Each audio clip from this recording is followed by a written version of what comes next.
Hi guys. I'm doing this video today because I wanted to ask the community and whoever maybe catches this video on YouTube, if you're part of the knife community, please chime in.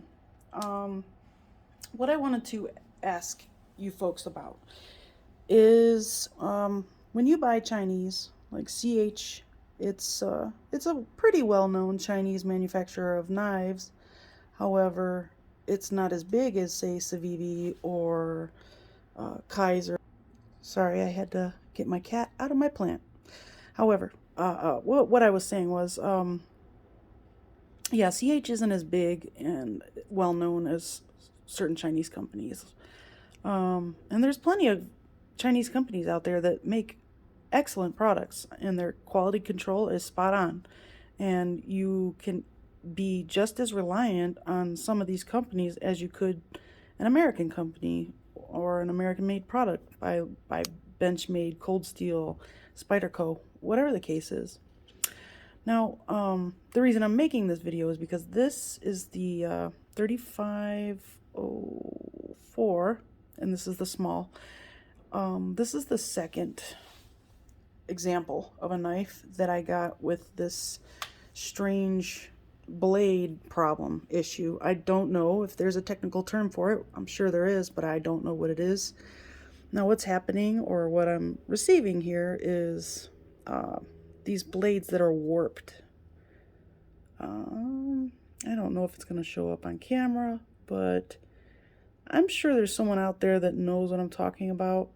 And could you maybe chime in on this and let me know if there's a technical term and what you would do about it? This is the second knife that came like this. This is the third knife that came that way.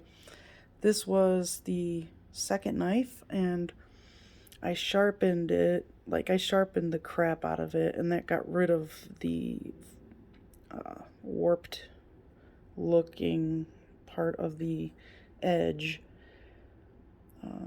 So that one, I solved that problem.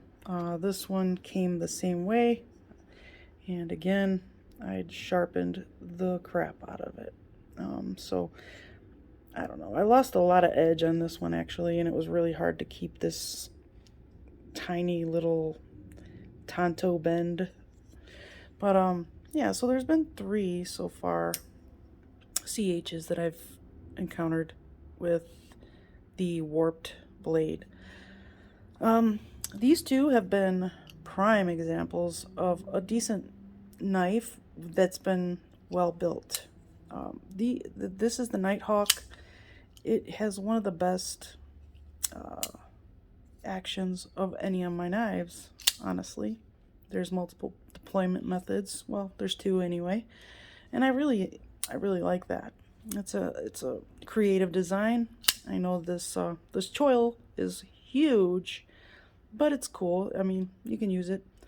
Now, the only real grip you should be using on this one is this grip, I think, because I don't know. I suppose you could use the hammer grip, but it's just, I feel as though it might be funky just because this choil goes so far up the blade. Anyway, I mean, regardless of that, I love the knife. And it was ground very well. I got this very sharp out of the box, and you can see the quality. I mean, the stone wash is beautiful. And it's just a good quality grind. You can see it. Now, I do know that that's a newer one, and these 2 are older models. So it makes me wonder, are they just pulling these out of their back stock and to get rid of the rest of them? I mean, who knows? Or are they just throwing these together and sending them out in the mail? You know, it's like, who knows? I don't know. But I mean, I know these models have been out for a couple years or so. I mean, I think the Nighthawk has been out for a couple years. This one has been out. I know this one's been out a couple of years too. But everything else on the knives is pretty decent. I mean, This carbon fiber is very nicely done, very, very well chamfered. The jimping on this spine is really nice, and then on the blade spine is also nicely placed, and it's just the right amount, good and grippy. I mean, they could even go a little heavier if they wanted to. I like this little tiny pivot collar, you know, a little touch of accent of color there. But I really like what they did with this titanium, bronzing it, so to speak, or, you know, whatever the method is that they use to color it. I think it's really nice. So, and I like this pocket clip. It's nice. It doesn't move, even though there's only one screw in it. It does not move. Another thing I liked about these was the body screws they're all T8s, except for, actually, this one did come in T8. So yeah, surprisingly, even the pocket clip came in T8 screw. So I am happy with that, and I'm sure everybody would be happy with just doing away with T6s altogether. This has the same, so except for the pocket clip, it's T6s. But yeah, T8s again. It's really light, I mean, this is an easy carry, that's what I would call it. But it's no hard use, so it could be a backup knife or whatever, depending on what you need it for. But yeah, I started to anodize this. I wanted to see how it would turn out. I'm looking for a specific color, and so I started on the clip, but pretty soon I'll be working on these scales. Going for like a black look, but we'll see how it turns out. But anyway, I just wanted to bring that stuff to the attention of the community or whoever watches the video. If you'd like to chime in and let me know, you know, what your thoughts are. This one also came with T8 hardware. I really love the handle. They outdid themselves on this handle. That's the thing though. I don't buy a knife just for the handle, because I need to cut things, so I really need the blade too.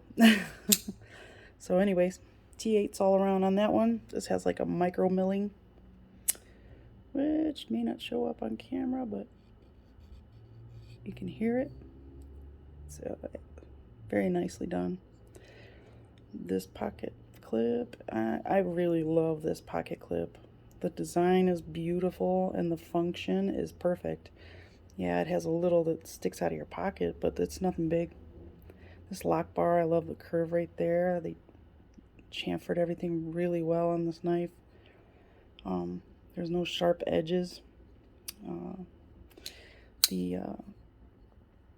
The flipper tab, however, does not have any jimping on it, and that we probably could have used a few jimps, maybe 2 at the very least. But regardless of that, it still pops out with authority. The detent is pretty strong on this one, but I have a good feeling that after I break that in, it's going to be fall shutty, just like this one right here. But this one's not exactly fall shutty, but with a couple shakes, it'll fall shut. This was another good example that I've gotten from CH. It just came with a terrible edge, and I'm not very good at sharpening upswept blades or trailing point. So this is the Sultan. I really love this knife. I love these thumb studs. I think they're attractive. Just really nice thumb studs. Nicely chamfered.